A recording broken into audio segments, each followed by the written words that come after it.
ბრიუსელმა ბელგიაში ამერიკის შეერთებული შტატების ელჩი პროტესტის ნიშნად გამოიძახა. სოციმედიაში განთავსებული იმ პოსტის გამო, რომლითაც დიპლომატი ქვეყანას ანტისემიტიზმსა და ებრაული საზოგადოების დევნაში ადანაშაულებს. დებატებს ბელგიის მთავრობის მიერ წამოწყებულმა გამოძიებამ უბიძგა, რომელიც ქალაქ ანტვერპენში სამი მამაკაცის მხრიდან სპეციალური სამედიცინო მომზადებისა და სერტიფიცირების გარეშე ჩატარებულ წინდაცვეთის ოპერაციას უკავშირდება. სოციმედია პლატფორმა X-ზე განთავსებულ პოსტში ამერიკის შეერთებული შტატების ელჩმა ბილ უაიტმა ამ გამოძიებას ანტისემიტური უწოდა და მოუწოდა ქვეყნის ჯანდაცვის მინისტრს პროცესში ჩართულიყო.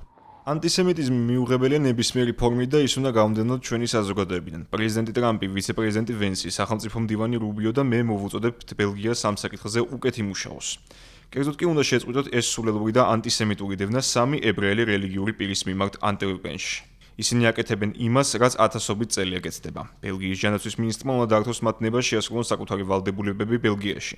ეს ყველა ცივილიზებულ ქვეყანაში ტარდება და ბელგიაც ცივილიზებული სახელმწიფოა. შესაბამისად უნდა მისცეთ უფლება ებრაულ ოჯახებს კანონიერად ისარგებლონ რელიგიის თავისუფლებით ნაბოძები უფლებებით. ბელგიის საგარეო საქმეთა მინისტრმა მაქსიმ პრევომ ამ განცხადებას მიუღებელი უწოდა. მისი თქმით, ბელგიის კანონმდებლობა ამგვარი რიტუალის ჩატარების უფლებას იძლევა, თუმცა კვალიფიციური კადრის ჩართულობითა და მკაცრი სამედიცინო თუ უსაფრთხოებითი ნორმების დაცვით. ნებისმიერი მტკიცება, რომ ბელგია ანტისემიტური ქვეყანაა, სრულ შეურაცხყოფელი და მიუღებელია. ბელგია მკაცრად გმობს ანტისემიტიზმს, სიძულვილის წინააღმდეგ ბრძოლა ჩვენი ქვეყნის პრიორიტეტია.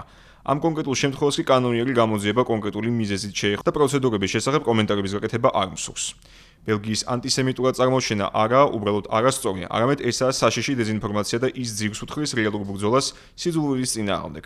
ბელგიაში აკრედიტებულ ელჩებს აქვთ ვალდებულება პატივისცენ ჩვენს ინსტიტუციებს, არჩეულ წარმომადგენლებს და ჩვენი საკანონმდებლო სისტემის დამოუკიდებლობას. პერსონალური შეტევები ბელგიელ მინისტრებზე და სამართლებრივ საქმეებში ჩარევა კი ძირითად დიპლომატიურ ნორმებს ცდება. ამერიკელ დიპლომატთან 25 წუთიანი შეხვედრის შემდეგ ბელგიის საგარეო უწყებამ დაწერა, რომ ბილ უაიტს ვენის კონვენცია შეახსენეს, რომლითაც დიპლომატიურ ურთიერთობებში დიპლომატის როლი და ლიმიტებია განსაზღვრული.